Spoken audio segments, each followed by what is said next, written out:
We'll go ahead and start with this one. Sorry, I keep getting all these updates thing on your computer. So let me turn that off. Okay, so for this week's Bible study, I had a few things going on this past week, and so I was going through just trying to find some type of passage that kind of related to I guess the situation, but I also wanted to try, honestly, I don't know really what I was trying to do, because that's usually what happens when I go through my Bible studies is I literally am just flipping the pages of the Bible, and I just, whatever I feel like, God's like, all right, this is it.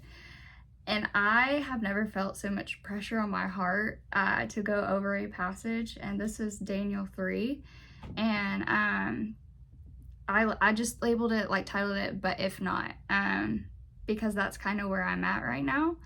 And let's go ahead and just read Daniel 3. And yeah, I was going to cut it short, but honestly, it's really good and it's really short in general. But anyways, okay, chapter 3, verse 1.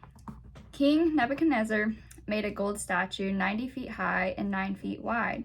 He set it up on the plain of Dura in the province of Babylon. King Nebuchadnezzar sent word to assemble the satraps, prefects, governors, advisors, treasurers, judges, magistrates, and all the rulers of the provinces to attend the dedication of the statue King Nebuchadnezzar had set up. So the satraps, prefects, governors, advisors, treasurers, judges, magistrates, and all the rulers of the provinces assembled for the dedication of the statue the king had set up. Then they stood before the statue Nebuchadnezzar had set up.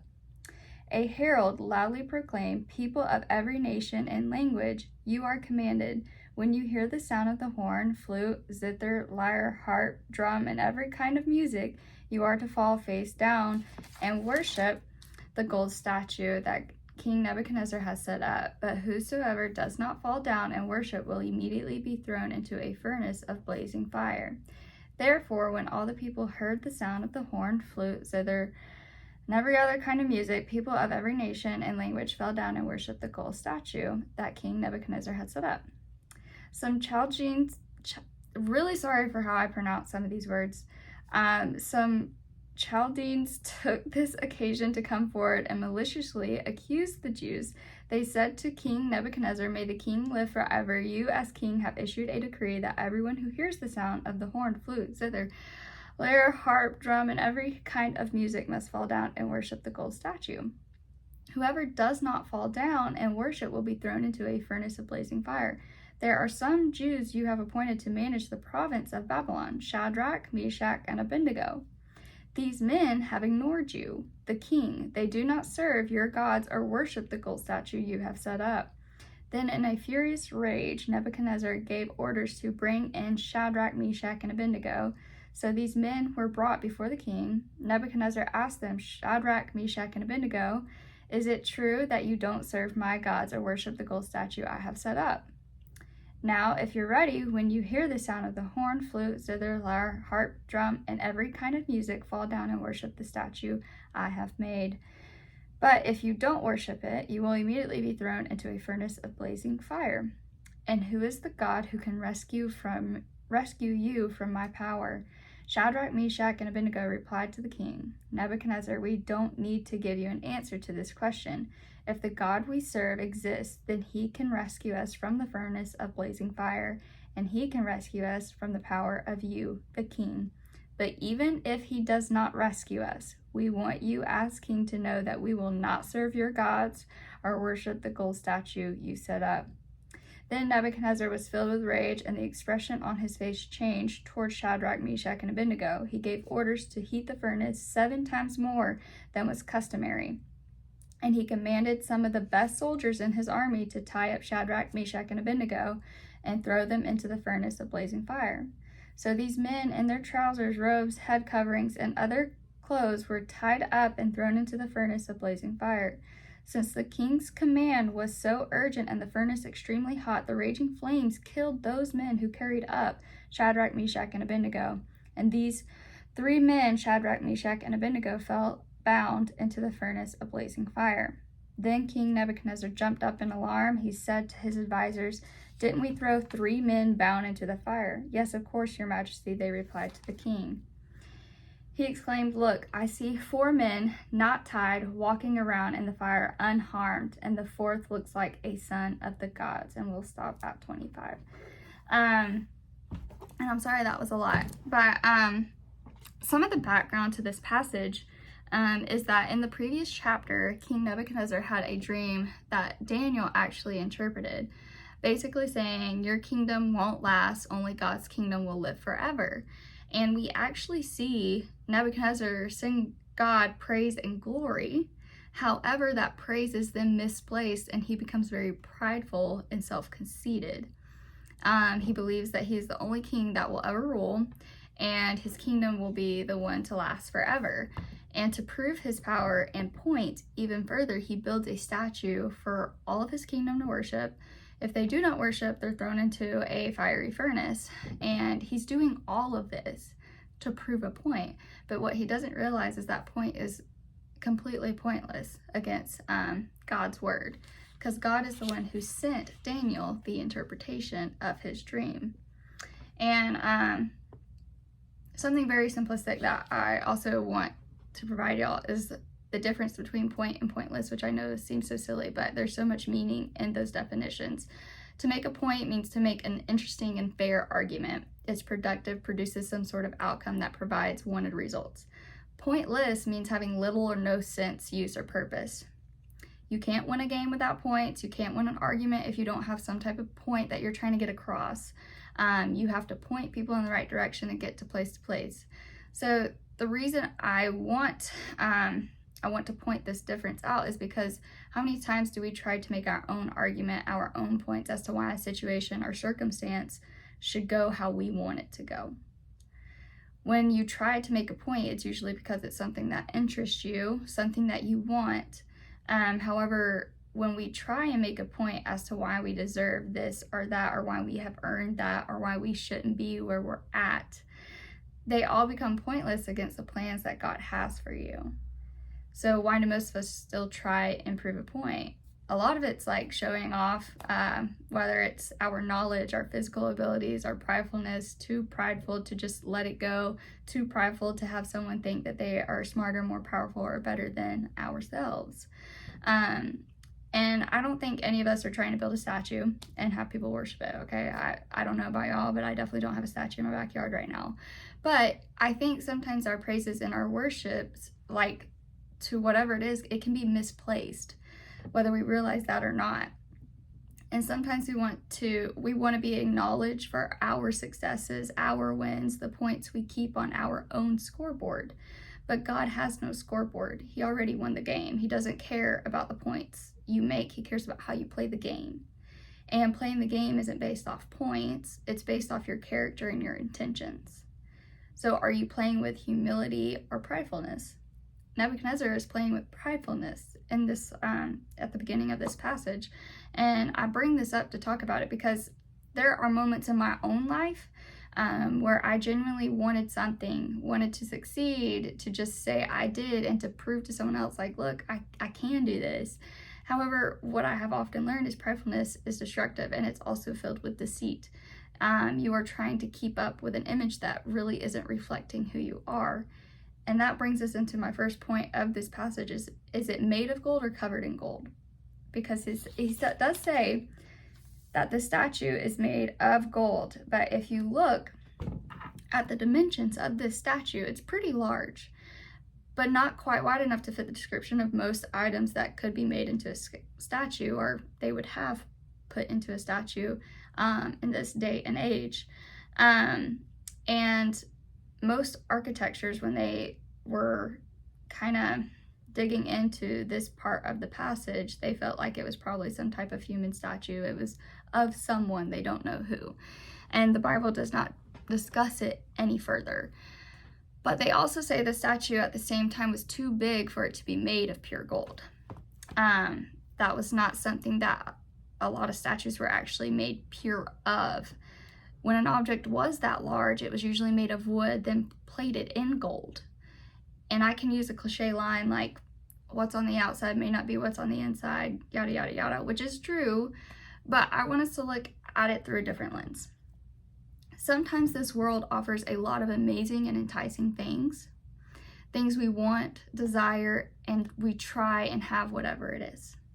For a child, it's a shiny new toy. For us adults, it could be a new car, a nice house, a new job, whatever it is. Sometimes we can catch ourselves saying, if we can just have that, I'll be set.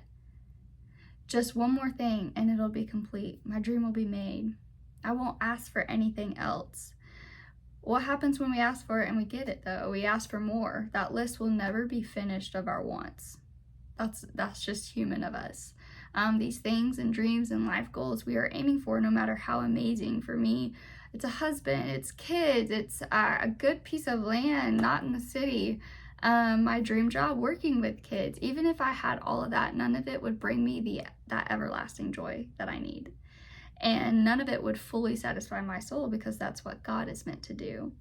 And this king is forcing his kingdom to either bow down to this statue for the sake of his own name and his kingdom, or be thrown into fire. Real gold also doesn't rust or tarnish when exposed to water, but it does become discolored. Sometimes our own situations, the things we wanted or aimed for, become discolored when we're in the midst of them. And we're like, is this really what I wanted? For me, I love nursing, but I thought once I was in it, I would never want anything else. But my image of nursing got very discolored in this first year. That reality did not meet my expectations, and it was disappointing and not fulfilling. And when we have the utter audacity sometimes to walk away from something we know won't fully satisfy us, I want us to look at what the king says in verse 14. And let's see, where is it? It says, is it true that you don't serve my gods or worship the gold statue I've set up? Like, how, kind of referencing them to, how can they be so foolish as to not do what I say? And he questions their decision. He mocks them and their God. But at the end of this passage, guess what? God gets the last, like, ha. God says, watch me. Not only will I save them from the fire, but I'll be in there with them, and they're going to be okay. And my next point is like that even if season. And this is probably this is my favorite part, because the Bible that I have, that I've been like trying to do the Bible studies in, it gives you like small passages that it takes and it adds a historical reference. And I love that, because I like biblical history. I don't like any other history. I could care less. But biblical history is something that I love. But I want us to look at Daniel 3:17 through 18. And this passage, those two verses, ended up saving the British Army. Up until the 20th century, most of the world used the King James Version to translate the Bible. Everyone shared a common text, and people were also more biblically literate than most of us are today. So if someone quoted a verse, people would usually recognize the reference, and the book of Daniel was a familiar one. So the King James Version reference, actually, it says, our God whom we serve is able to deliver us from the fiery furnace, and he will deliver us out of thine hand, O king. But if not, let it be known unto thee, O king, that we will not serve thy gods, nor worship the golden image which thou hast set up. And the history part is actually in the summer of 1940, more than 300,000 soldiers, most of them British, were trapped in Dunkirk. The German forces were on their way, and they had the capacity to wipe out the whole British force. When it seemed certain that the Allied forces at Dunkirk were about to be completely massacred, one of the British officers, he sent a telegram, and it contained 3 words. And it said, but if not. And that was it. No context. There was no conversation beforehand. It just said, but if not. But if not. These words were instantly recognizable to the people who were accustomed to hearing these scriptures. The message was clear. The situation was desperate. The Allied forces were trapped. It would take a miracle to save them, but they were determined not to give in. And one simple 3-word phrase communicated all of that. And then, for some reason, the Axis powers actually hesitated. They backed off briefly, and that's what's known as the Miracle of Dunkirk took place. British families and fishermen heard about the telegraphed cry for help, and they answered. And they brought out merchant marine boats, pleasure cruisers, and even like small fishing boats. And by a miracle, they evacuated more than 330,000 soldiers and took them to safety.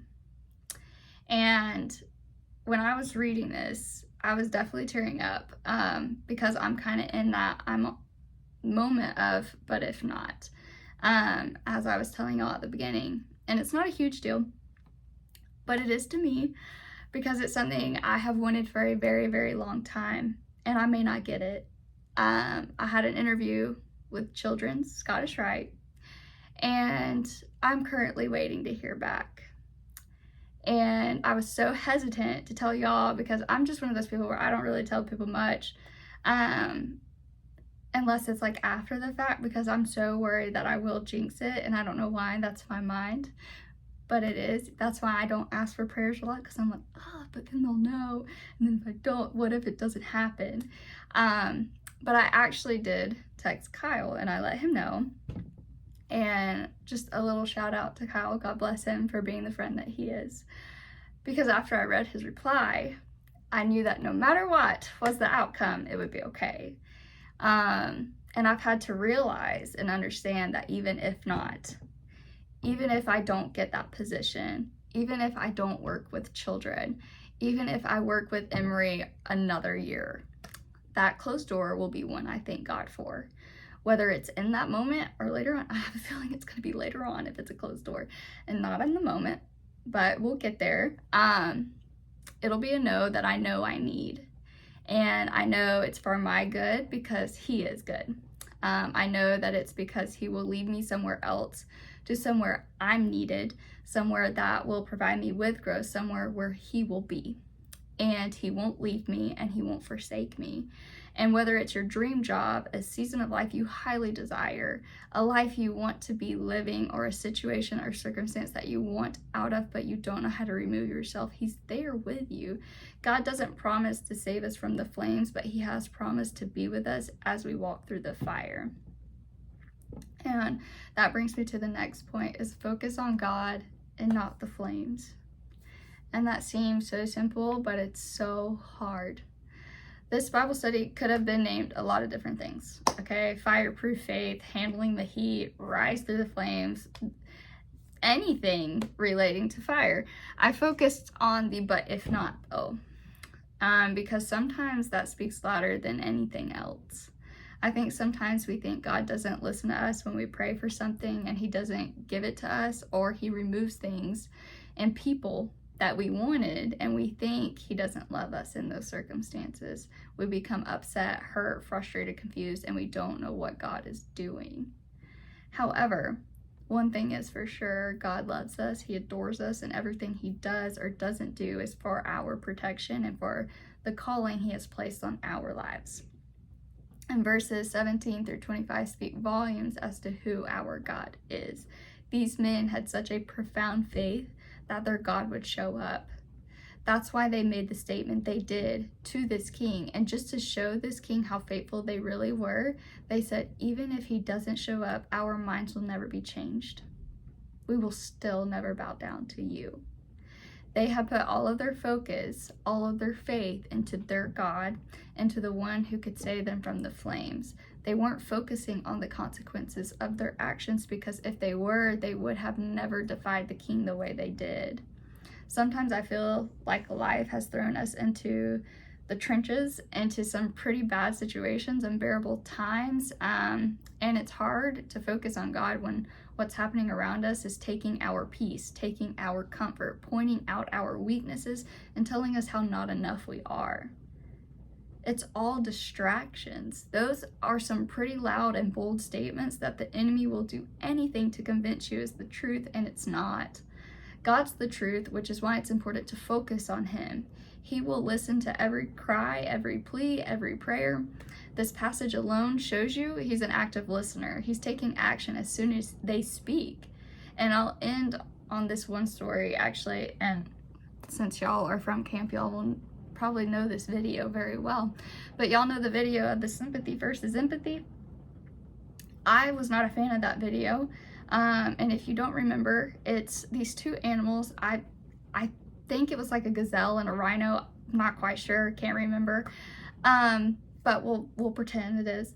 The rhino is in the hole, this massive hole in the ground that he can't get out of, and this is how they showed sympathy, is the gazelle walking over and peering into this hole and saying like, wow, I'm sorry you're there, that really does stink, this is a pretty deep hole.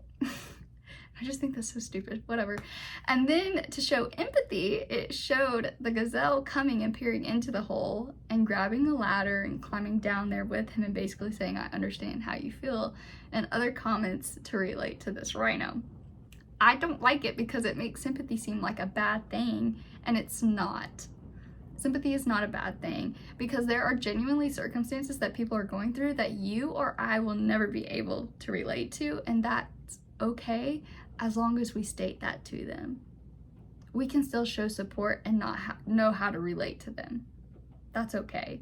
However, God knows what everyone is going through. He knows the battles you are facing. He knows the battle I'm facing. He knows we are in the trenches, and he's in the trenches with us. He's the gazelle climbing into the hole, showing that empathy, even though I still think that's really dumb. But it's a good image to have, because that's the type of God we have. He doesn't just remove you from the situation. If you're drowning, look beside you. You're walking through fire and feel the heat, look beside you. You feel like you're not going to make it and you can't keep going and you're starting to drag. Guess what? He's probably about to pick you up and carry you. He's not a God that will remove you from the situation. He's not a God that just sits back with a drink in his hand and goes, wow, that is a rough situation. When your heart breaks, so does his. Your burdens are his burdens, but you have to let him carry them even if he doesn't remove them. He's not a parent on the sideline shouting out plays where to go next on the field to his kid who can't even hear him. Those parents, granted, great supporters, but they're not guiding their kid very well. That kid cannot hear them. Like yelling at an Atlanta team, thinking they can hear you, telling them better plays to run than what they're actually doing, because Lord knows they need help, but they don't need 1,000 fans yelling out different plays, do they? He's on the field with you. He's on the battlefield with you. He's in the trenches with you. He's in the fire with you. He's saying, look at me, not the circumstance. Look at me, not what's ahead. Look at me, not the dream. Look at me, not the goal. Just look at me, because if you look at me, I will help you through the circumstance and I will lead you to the dream. Just look at me. And that is all I have for you lovely people. Hey guys, what's up? So I hope you enjoyed the Bible study. Please check out the other videos. If you have any prayer requests or thoughts, comments, anything like that, please reach out. We have an Instagram account for this Bible study. It's at ZoomBStudy for Instagram. So just give us a follow and DM us if you need anything. And I hope you guys all have a blessed week. Bye.